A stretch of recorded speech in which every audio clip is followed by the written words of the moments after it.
L'épreuve d'expression écrite du TEF Canada dure 1 heure et se compose de 2 sections, A et B.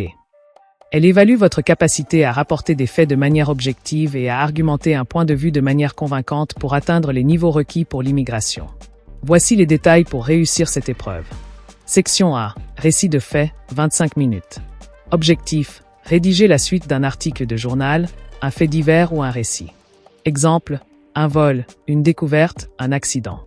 Consigne. Vous devez écrire au moins 80 mots. Ce qui est évalué, la capacité à raconter, décrire et expliquer une situation au passé en utilisant les temps appropriés, passé composé, imparfait, plus que parfait, et des connecteurs temporels. Section B. Argumentation et opinion, 35 minutes. Objectif. Rédiger une lettre à un journal ou un forum pour donner votre avis sur une affirmation précise et défendre votre position. Consigne. Vous devez écrire au moins 200 mots. Ce qui est évalué. Présenter des arguments clairs et justifiés avec des exemples. Utilisez un registre formel, pas de tutoiement, vocabulaire soutenu. Maîtrisez l'art de convaincre et les connecteurs logiques, cause, conséquence, opposition, concession. Conseils pour la réussite. Structurez vos écrits. Pour la section B, divisez obligatoirement votre lettre en 3 paragraphes. Introduction, prise de position, argument, développement de vos idées avec exemples, et conclusion, résumé ou élargissement. Gestion du temps, l'épreuve se fait généralement sur ordinateur. Gardez toujours un œil sur le compteur de mots intégrés pour éviter le hors-sujet ou des textes trop courts. Ressources officielles. Pour consulter des exemples de sujets et vous entraîner dans des conditions réelles, référez-vous au guide du candidat TEF du français des affaires.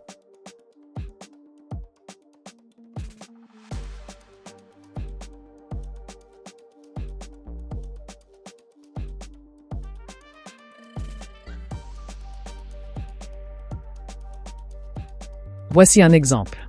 Section A. Durée, 25 minutes. Voici le début d'un article de presse. Terminez cet article en ajoutant à la suite un texte de 80 mots minimum. Or en faisant plusieurs paragraphes. Sujet, un métier qui fascine. Montréal, Québec, Alex, 8 ans, était jusqu'ici un enfant comme les autres. Tout a changé quand, par l'intermédiaire de sa maîtresse d'école, tous ses copains ont appris le métier de son papa. Voici 3 propositions pour vous aider à comprendre comment vous pouvez aborder ou terminer cet article. Voici une suite possible pour cet article. Proposition 1. Sujet, un métier qui fascine. Montréal, Québec, Alex, 8 ans, était jusqu'ici un enfant comme les autres. Tout a changé quand, par l'intermédiaire de sa maîtresse d'école, tous ses copains ont appris le métier de son papa. En effet, lors d'un exposé sur les carrières insolites, la classe a découvert que le père d'Alex, Marc, est explorateur de fonds marins. Ce spécialiste de l'Arctique passe plusieurs mois par an à bord d'un brise-glace pour étudier les écosystèmes méconnus du Grand Nord. Les photos de créatures bioluminescentes et de paysages glacés présentées par la maîtresse ont laissé les élèves sans voix. Depuis cette révélation, Alex est devenu la vedette de la récréation. Ses camarades l'entourent chaque jour pour lui poser 1000 questions sur les dangers des profondeurs et les ours polaires. Le jeune garçon, qui trouvait autrefois les absences de son père difficiles, porte désormais un regard rempli de fierté sur ce métier d'exception qui fait rêver toute son école.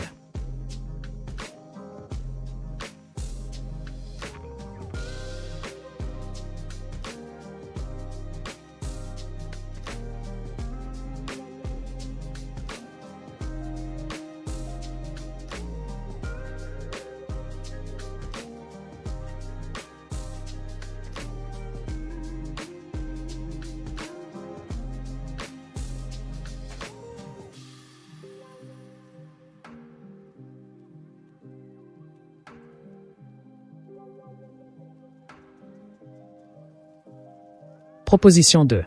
En effet, lors d'un atelier sur les carrières organisées en classe, le père d'Alex a fait une entrée remarquée. Vêtu de sa combinaison pressurisée, ce spationaute de l'Agence spatiale canadienne a immédiatement captivé l'auditoire. Loin d'être un employé de bureau ordinaire, il a partagé son quotidien fait d'entraînements intensifs et de missions en apesanteur, transformant la salle de classe en un véritable centre de contrôle de la NASA le temps d'un après-midi. L'émerveillement était total parmi les élèves. Entre les récits de sorties extravéhiculaires et la démonstration de la nourriture lyophilisée, Alex est devenu, bien malgré lui, la coqueluche de la récréation. Ses camarades, les yeux brillants d'étoiles, l'ont assailli de questions sur la Lune et les étoiles. Ce moment de partage a non seulement rendu Alex fier, mais a aussi suscité de nouvelles vocations chez les petits Montréalais, désormais convaincus que le ciel n'est plus une limite.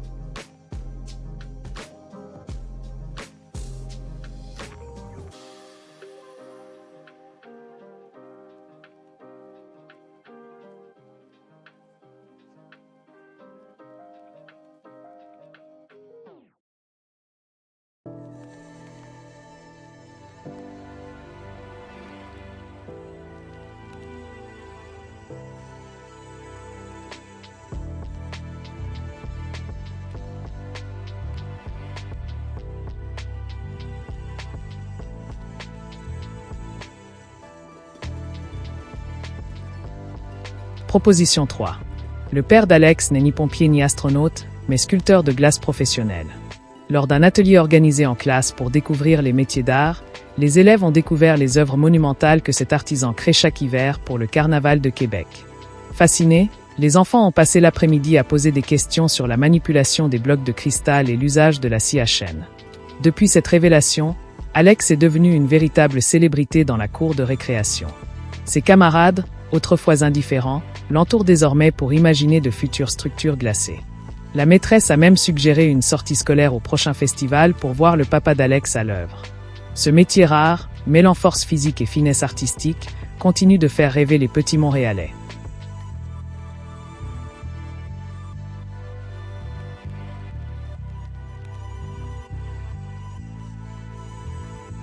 Section B. Durée, 35 minutes.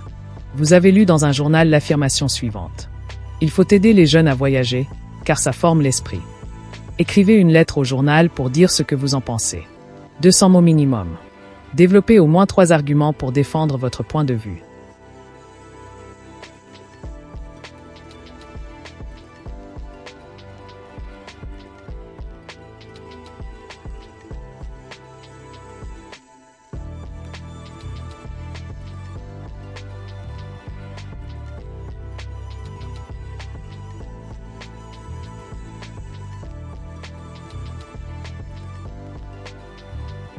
Proposition 1. Objet, les bienfaits inestimables du voyage chez les jeunes. Madame, Monsieur le directeur, je fais suite à la parution de votre récent article dans lequel vous affirmiez que « Il faut aider les jeunes à voyager, car ça forme l'esprit ». Je tiens à vous écrire pour vous faire part de mon total soutien à cette proposition. Selon moi, l'ouverture sur le monde est une véritable école de la vie. En premier lieu, le voyage favorise l'apprentissage linguistique et culturel. Quitter son pays d'origine permet une immersion totale bien plus efficace que n'importe quel manuel scolaire. Cela brise les barrières de la langue et permet de développer une véritable tolérance. En second lieu, partir à la découverte d'autres horizons développe l'autonomie et l'adaptabilité. Gérer son propre itinéraire, s'orienter dans une ville inconnue et résoudre les petits tracas du quotidien sont autant d'expériences qui renforcent la confiance en soi. C'est une excellente façon de devenir un adulte responsable et débrouillard. Enfin, voyager permet de tisser un réseau international et d'enrichir sa vision du monde. En rencontrant des personnes venues d'horizons divers, les jeunes apprennent à relativiser, à s'ouvrir aux autres et à questionner leurs propres certitudes. Pour conclure, aider financièrement ou structurellement les jeunes à voyager n'est pas une dépense inutile, mais un investissement majeur pour leur avenir et pour former des citoyens du monde tolérants et ouverts. Je vous remercie de l'attention que vous porterez à mon courrier et je vous prie d'agréer, Madame, Monsieur, l'expression de mes salutations distinguées. Carole Leblanc. Laval.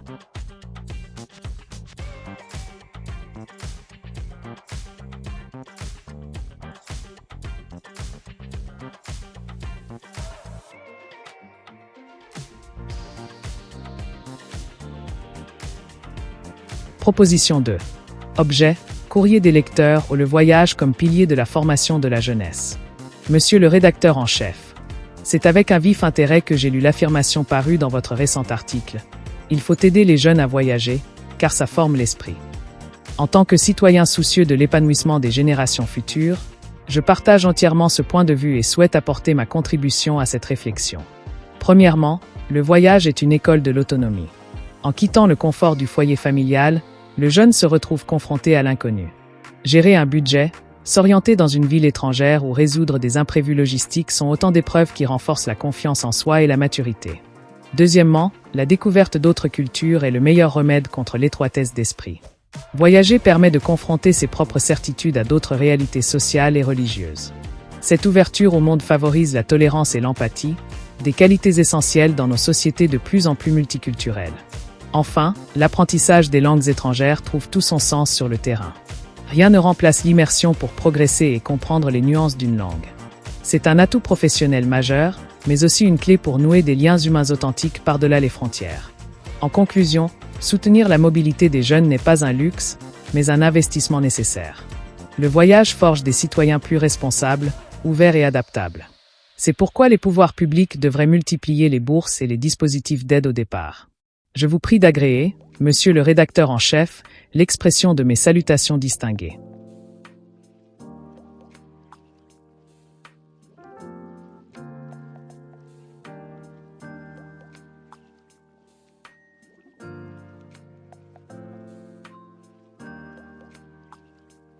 Proposition 3. Objet, le voyage, une école de vie indispensable pour la jeunesse. Madame, monsieur le directeur de la publication. Je vous écris en réaction à l'affirmation parue dans votre récente éditorial. Il faut aider les jeunes à voyager, car ça forme l'esprit. Je tiens à saluer cette prise de position et à apporter mon plein soutien à cette idée. En effet, je suis fermement convaincu que le voyage est un levier fondamental pour le développement personnel et intellectuel des nouvelles générations. Tout d'abord, le voyage favorise l'ouverture sur le monde. Sortir de sa zone de confort et découvrir d'autres cultures permet de déconstruire les préjugés.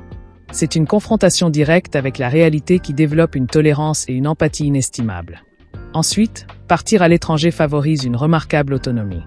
Gérer un budget, s'orienter dans un environnement inconnu et parfois surmonter la barrière de la langue sont des défis. Ces expériences pratiques renforcent la confiance en soi et forgent un esprit d'initiative très utile pour la future insertion professionnelle. Enfin, le voyage offre une immersion linguistique et culturelle inégalée, bien plus enrichissante que le simple apprentissage théorique. Cela permet d'acquérir une véritable citoyenneté mondiale. Il est donc crucial que les institutions et les gouvernements mettent en place des aides financières ou des programmes d'échange. Faciliter la mobilité des jeunes n'est pas une dépense, mais un investissement essentiel pour bâtir une société plus ouverte et tolérante. Je vous remercie de l'attention que vous porterez à ce courrier et de l'espace que vous accorderez à ce débat dans vos prochaines éditions. Veuillez agréer, madame, monsieur, l'expression de mes salutations distinguées.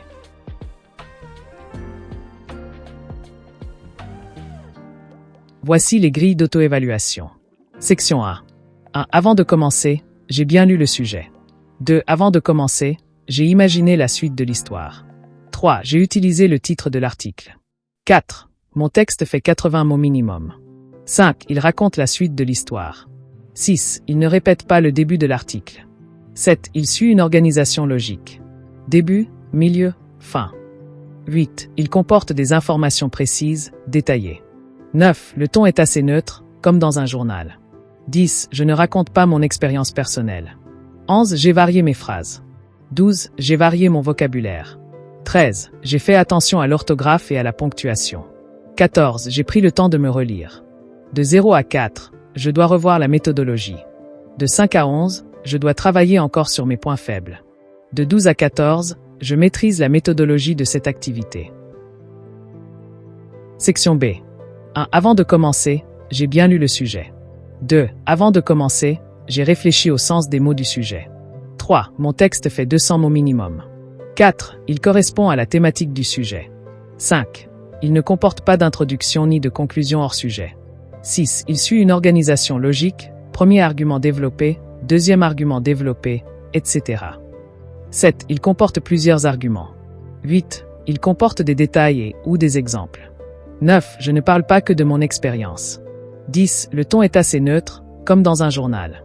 11. J'ai varié mes phrases. 12. J'ai varié mon vocabulaire. 13. J'ai fait attention à l'orthographe et à la ponctuation. 14. J'ai pris le temps de me relire. De 0 à 4, je dois revoir la méthodologie. De 5 à 11, je dois travailler encore sur mes points faibles. De 12 à 14, je maîtrise la méthodologie de cette activité.